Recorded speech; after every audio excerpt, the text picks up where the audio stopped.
Hello अनि welcome back to your own YouTube channel freedom of लर्निङमा र आज धेरै दिनको बादमा फेरि हजुरहरूको निम्ति एउटा अति नै उपयुक्त क्लास लिएर उपस्थित भएको छु र आजको यस क्लासमा हामी फुड एन्ड सप्लाईसँग रिलेटेड क्वेशन्सहरू डिस्कस गर्नेछौँ र आजको यस क्लासमा मैले इम्पोर्टेन्ट इन्डियन नेसनल मुभमेन्टबाट क्वेशन्सहरू राखेको छु र इन्डियन नेसनल मुभमेन्ट एउटा हिस्ट्रीको अभिन्न अङ्ग हो। त्यसैले गर्दाखेरि इन्डियन हिस्ट्रीको सेक्सनमा इन्डियन नेसनल मुभमेन्टबाट धेरै प्रश्नहरू कम्पिटेटिभ इक्जाम्समा सोधिने गर्छ। सोही इम्पोर्टेन्ट प्रश्नहरूलाई आज मैले यस भिडियोमा राख्न गइरहेको छु। त्यसैले गर्दा भिडियोलाई अन्तसम्म हेर्नुहोला। यदि भिडियोमा नयाँ हुनुहुन्छ भने च्यानललाई सब्सक्राइब गरेर राख्नुहोला र आउनुहोस् आजको यस प्रथम क्वेशनलाई हेरौँ।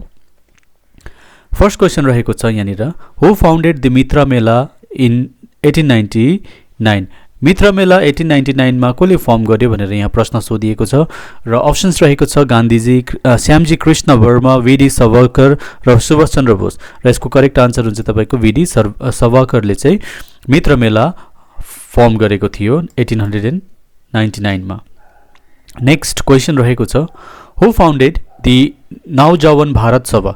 नवजवान भारत सभाको फाउन्डर चाहिँ को थियो भनेर यहाँ प्रश्न राखिएको छ। अप्सन्स हेर्नुहोस्, भगत सिंह, राजेन्द्र प्रसाद, ज्योतिबा फुले, मदनलाल ढिङ्ग्रा र यो चारवटा नै मानिसहरू इन्डियन नेसनल मुभमेन्टसँग रिलेटेड व्यक्तित्वहरू हुनुहुन्छ र यस प्रश्नको करेक्ट आन्सर हुन्छ भगत सिंह। ओके, जसलाई हामी शहीद आजम भनेर पनि चिन्ने गर्छौँ। नेक्स्ट रहेको छ, in which year Bengal national school and college formed? बेङ्गलमा नेसनल स्कुल एन्ड कलेजको स्थापना कहिले भयो भनेर प्रश्न राखिएको छ। अप्सन्स हेर्नुहोस्, 1905, 1906, 1907, 1908 र यसको करेक्ट आन्सर हुन्छ 1906 मा। किन भन्दाखेरि 1905 मा पार्टिसन अफ बेङ्गल भयो र पार्टिसन अफ बेङ्गलको तुरन्त पश्चात नै स्वदेशी मुभमेन्ट स्टार्ट भयो भनेपछि जति पनि ब्रिटिस फरेन एङ्ग्लो इन्स्टिट्युसन्सहरू छ उनीहरूलाई चाहिँ बोयकट गरेर इन्डियन्सहरूले आफ्नो युनिभर्सिटिज एन्ड कलेजेसहरू ओपन अप गरेको थियो। नेक्स्ट रहेको छ, पार्टिसन अफ बेङ्गल अनाउन्स भएर जुन चाहिँ बेङ्गालको विभाजन भयो त्यसलाई चाहिँ कसले अनाउन्स गर्नुभएको थियो भनेर यहाँ प्रश्न राखिएको छ। अप्सन्स हेर्नुहोस्, लर्ड माउन्टब्याटन, लर्ड हेस्टिङ्स, लर्ड कर्जन, कनिङहम र यसको करेक्ट आन्सर हुन्छ लर्ड कर्जन। ओके, नेक्स्ट रहेको छ, हु फाउन्डेड दि अनुशीलन समिति? अनुशीलन समितिको फाउन्डर चाहिँ को हो? यो जति पनि हामीले क्वेशन्सहरू डिस्कस गर्दैछौँ एकदमै इम्पोर्टेन्ट क्वेशन्सहरू छ। हरेक इक्जाम्समा आइसकेको क्वेशन्सहरूलाई मैले सेलेक्टिभली चुज गरेर राखेको छु। त्यसैले गर्दा इच एन्ड एभ्री क्वेसनलाई एकदमै केयरफुल्ली रिड गर्नुहोस् अनि यसको आन्सरलाई पनि राम्ररी नोट गर्नुहोस्। र अप्सन्स रहेको छ, अनुशीलन समितिको फाउन्डरको अप्सन्स रहेको छ यहाँ हेर्नुहोस्, तपाईँले देख्नुहुँदैछ। अप्सन नम्बर ए मा छ सतीश चन्द्र बासु एन्ड प्रमथनाथ मित्र, रवीन्द्रनाथ ट्यागोर एन्ड गान्धीजी, विलियम बेन्टिक र देरुजी र यी चार अप्सन्स मध्ये करेक्ट आन्सर हुन्छ हाम्रो सतीश चन्द्र बासु अनि प्रमथनाथ मित्र चाहिँ अनुशीलन समितिको फाउन्डरहरू हुनुहुन्छ। नेक्स्ट रहेको छ, in which year Alipur case started? Alipur case चाहिँ कुन चाहिँ सालमा स्थापित गरिएको थियो? अलिपुर केस चाहिँ कुन चाहिँ इयरमा भएको थियो भनेर यहाँ प्रश्न राखिएको छ। अप्सन्स छ 1908, 1907, 1999, 2008 र करेक्ट आन्सर हुन्छ 1908। ओके, नेक्स्ट रहेको छ, battle of Burhi Balang is associated with? Battle of Burhi Balang चाहिँ कुन चाहिँ घटनाक्रमसँग ब्याटल अफ बुरीबुलान चाहिँ कोसँग सम्बन्धित छ? यहाँनिर अप्सन्समा तपाईँले व्यक्तिहरूको नाम देख्नुहुन्छ र कोसँग रिलेटेड इन्सिडेन्ट चाहिँ ब्याटल अफ बुरीबुलान हो भनेर यहाँ प्रश्न राखिएको छ। यो एकदमै स्टारमा गरेर राख्नुहोस्, भेरी भेरी इम्पोर्टेन्ट क्वेसन छ यहाँनिर हिस्ट्रीबाट। र अप्सन्स हेर्नुहोस्, भगत सिंह, बगजितन, मिस्टर किङ्सफोर्ड र सावरकर र यसको करेक्ट आन्सर हुन्छ बगजितन। ओके, बगजितनसँग रिलेटेड ब्याटलको नाम चाहिँ के हो? Battle of बुरीबुलान। नेक्स्ट रहेको छ, which circular was issue to suppress the boycott movement? जब boycott movement partition of Bengal जब अनाउन्स भयो 1905 मा, त्यहाँदेखि इन्डियन्सहरूले बोयकट मुभमेन्ट स्टार्ट गर्यो। उनीहरूले सबै कुरोहरूलाई डिस्कार्ड गर्नु थाल्यो। त्यति बेला यो मुभमेन्टलाई चाहिँ सप्रेस गर्नको लागि चाहिँ ब्रिटिसले एउटा सर्कुलर इस्यु गरेको थियो र त्यो सर्कुलरको नाम चाहिँ के हो भनेर यहाँ प्रश्न राखिएको छ। र अप्सन्स रहेको छ कार्लाइल, तिरङ्गा, खिदमगर र नन र करेक्ट आन्सर हुन्छ कार्लाइल सर्कुलर चाहिँ उनीहरूले पास गरेको थियो।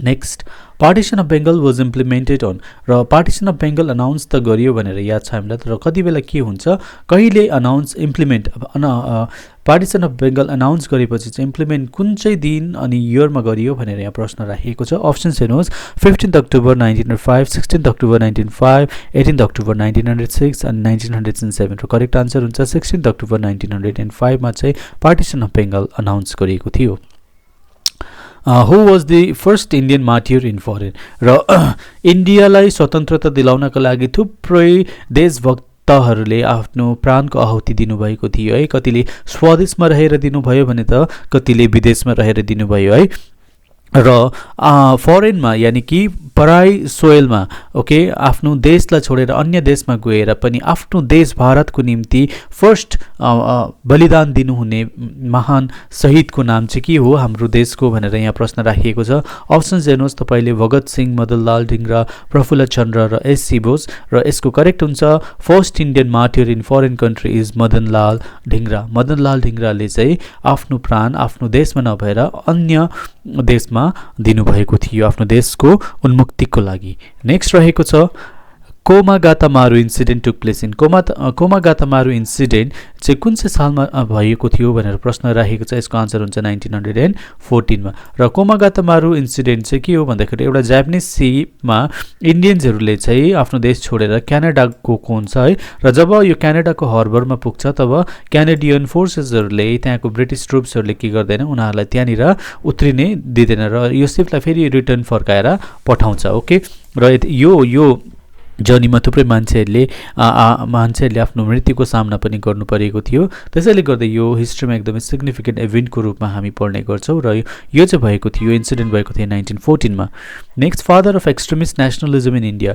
र फादर अफ उग्रवादी नेसनलिजम ओके देशभक्तको उदाहरण फादर कसलाई भनिन्छ भनेर यहाँ प्रश्न राखेको छ बिपिन चन्द्र पाल बिजी तिलक रामप्रसाद बिस्मिल अनि अश्विनी कुमार दत्त र आन्सर हुन्छ बिजी तिलक बाल गङ्गाधर तिलकलाई चाहिँ हामी फादर अफ एक्सट्रिमिस्ट नेसनलिजम भनेर चिन्ने गर्छ एक्सट्रिमिस्ट एकदमै उग्रवाद नेताहरू ओके हाम्रो इन्डियन कांग्रेसमा पनि दुईटा ग्रुप थियो पहिला तपाईलाई याद छ एउटा थियो मोडरेट्स अर्को थियो एक्सट्रिमिस्ट मोडरेट्सहरुको प्रिन्सिपल चाहिँ प्रेयर्स एन्ड पेटिसन थियो है उनीहरुले चाहिँ अब पीसफुली जुनै पनि कार्यलाई समापन गर्ने कोसिस गर्थे भनेपछि एक्सट्रिमिस्टहरुले चाहिँ के गर्थे उनीहरुले चाहिँ हात हतियार अनि दंगा फसाद गरेर चाहिँ आफ्नो डिमान्ड्सहरु फुलफिल गर्नु चाहन्थ्यो ओके र भनेपछि एक्सट्रिमिस्ट नेशनलिजमको हामी जनक फादर चाहिँ हामी भन्छौं बीजी तिलक बालगंगाधर तिलकलाई ओके नेक्स्ट रहेको छ Michael O Dwyer murdered by Michael O डायरको हत्या चाहिँ कसले गरिदिनु भयो भनेर प्रश्न राखिएको छ हेर्नुहोस् अप्सन्समा उत्तम सिंह बालकृष्ण मुखर्जी उधम सिंह अनि जतिन दास र करेक्ट आन्सर हुन्छ तपाईको उधम सिंहले चाहिँ माइकल ओ डायरलाई चाहिँ मारिदिनु भएको थियो नेक्स्ट छ तपाईको हु इज नोन एज शेर ई पंजाब और पंजाब केसरी अथवा शेर ई पंजाब भनेर चाहिँ हामी कुन चाहिँ फ्रीडम फाइटरलाई चिन्ने गर्छौं भनेर प्रश्न राखिएको छ अप्सन्स हेर्नुहोस् बिपिन चन्द्र पाल लाला लाजपत राय अरविन्द घोष उधम सिंह र करेक्ट आन्सर हुन्छ लाला लाजपत रायलाई चाहिँ हामी शेर ई पंजाब भनेर चिन्ने गर्छौं ओके र नेक्स्ट क्वेशन रहेको छ एकदम इम्पोर्टेन्ट हिस्टोरिकल स्टेटमेन्ट छ यहाँनिर तपाईको लागि एकदम इम्पोर्टेन्ट छ एकदमै याद गरेर जान्नुस् है who said this famous quote यो फेमस कोट चाहिँ कसले भनेको we make the settled fact unsettled कसले चाहिँ भन्नुभएको थियो we make the settled fact unsettled भनेर र अप्सन्स रहेको छ अरविन्द घोष एसएन ब्यानर्जी नारायण स्वामी महात्मा र यसको करेक्ट आन्सर हुन्छ सुरेन्द्रनाथ ब्यानर्जीले चाहिँ भन्नुभएको थियो we can make the settled fact unsettled okay next रहेको छ तपाईको निम्ति यो होमवर्क हो है